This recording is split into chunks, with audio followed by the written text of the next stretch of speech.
Hello friends, today's lesson will be for Lonesome Town by Ricky Nelson. Here's a quick playthrough, and if you like what you hear, you can stay around for the lesson where I'll break everything down for you.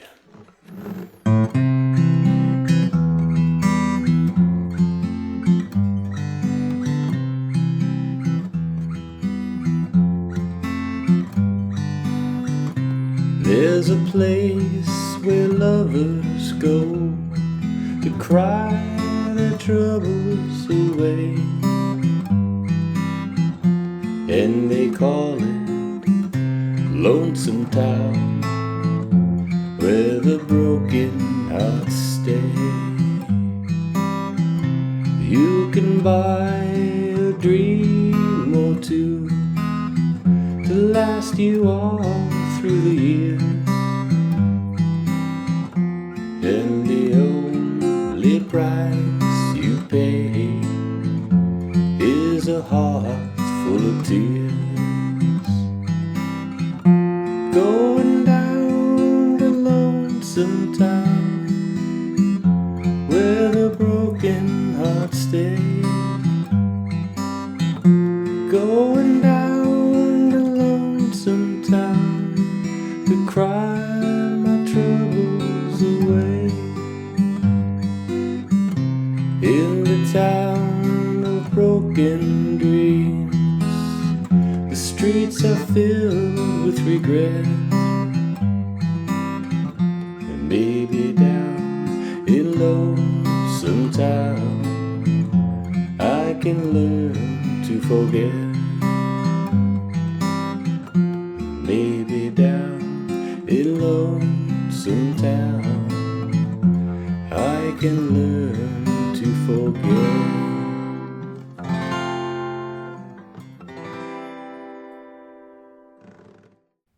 Alright, so there we have it. That was a quick playthrough of the intro, the verse, and the refrain, or the chorus. And you will, if you play the complete song, you'll repeat the verse another time or two. But that's all you need as far as the chords and the progressions go.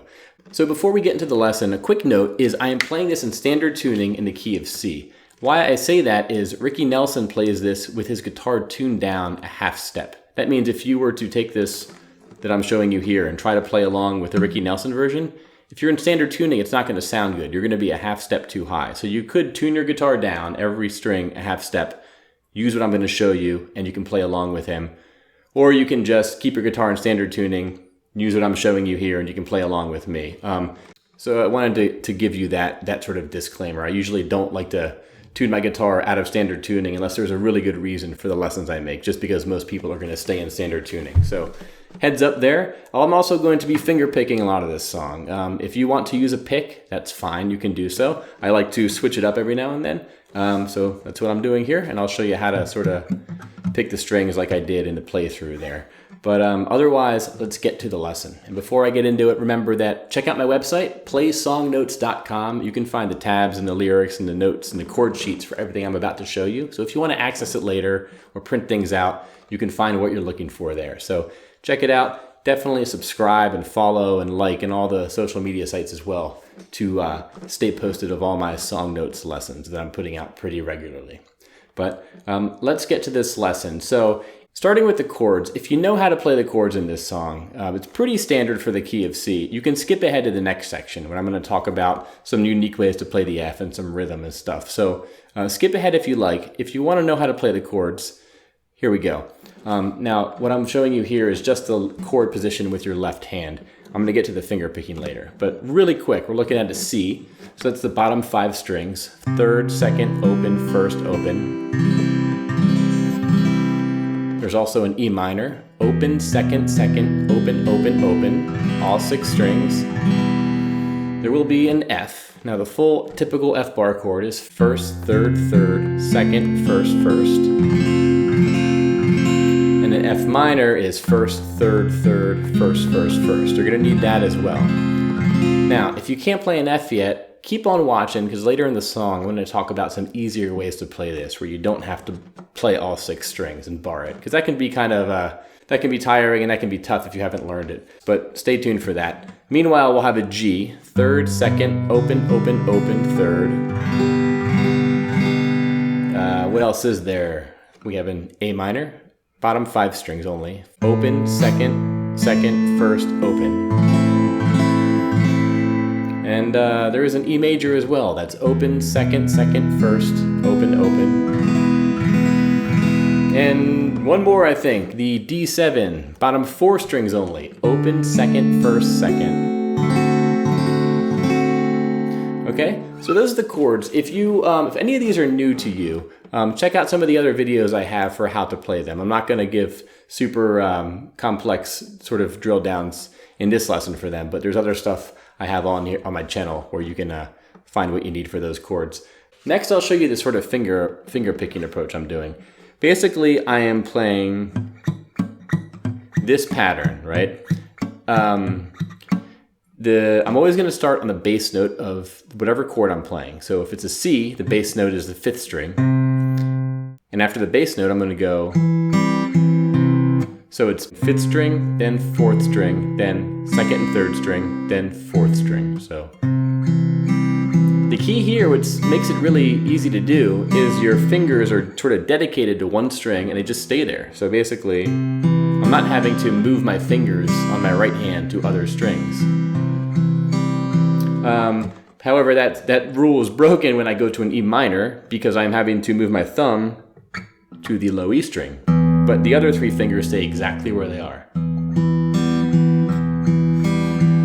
F, I'm going to have play the 1st fret on the low E string. And then G, 3rd fret of the low E string. So for all 4 of those chords, my index, middle, and ring finger are staying on the exact same strings. It's really just my thumb that's playing either the 5th string or the 6th string. So that's sort of the finger picking pattern. And refer to the tab you saw in the playthrough, and you'll see how I do this for every chord in the entire song. It's really nothing fancy going on here with that, at least in the version I'm showing you. The next thing I want to talk about with this intro is the F chord, and this applies to the entire song. Really, instead of doing a full F, 1st, 3rd, 3rd, 2nd, 1st, 1st, I am doing a modified F, which I'll talk about in 2 ways. One is I'm only playing the middle 4 strings with these 4 fingers here. So that's index finger on the 3rd fret of the 5th string. Pinky is on the 3rd fret of the 4th string. My middle finger is on the 2nd fret of the 3rd string. And my index finger is on the 1st fret of the 2nd string. Okay? However, what I'm doing here is I am actually playing this low F with my thumb. You could bar it with your index finger.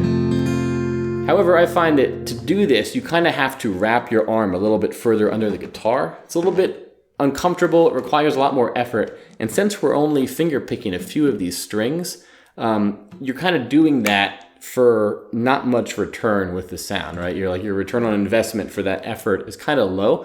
So what I like to do is get in that initial position I showed you, and my thumb is right there anyway. And if you just kind of push your thumb into that low E string, see how I'm making that 1st fret make a clean note? And the key here is not to press like down. You're not trying to go like that. You're just kind of pushing at a weird, it's almost like a diagonal angle. It's as opposed to pushing your thumb straight down. So it's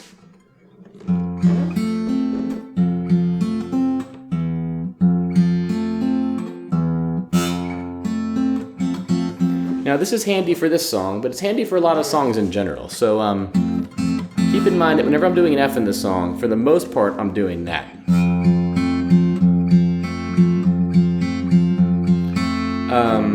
Now, what I will say is if you can't do that, don't beat yourself up over it. Kind of just file it away in your mind and practice. If you practice this middle F position and just notice your thumb is going to be here anyway, kind of play around with positioning in your thumb until you get it just right. Because over time, you're going to find your thumb wanting to go there anyway. And it just makes playing that F a little bit easier. So keep that in mind, that whenever you hear that F, G to C, I'm doing this progression with the thumb. And one more time, okay?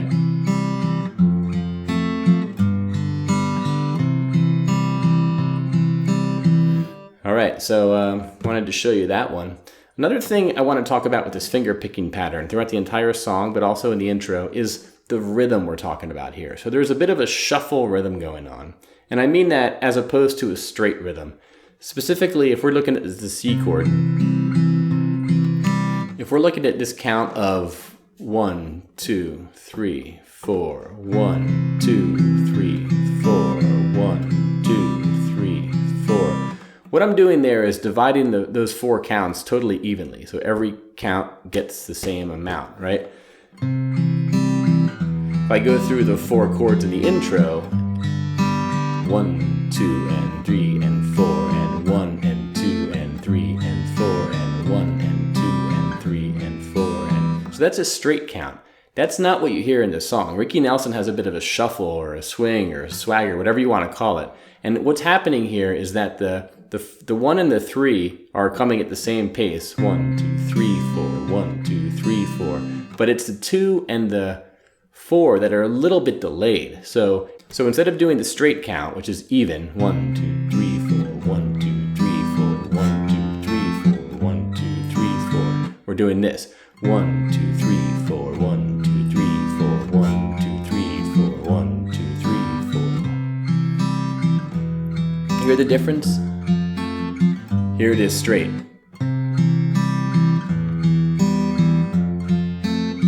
And here it is with a shuffle.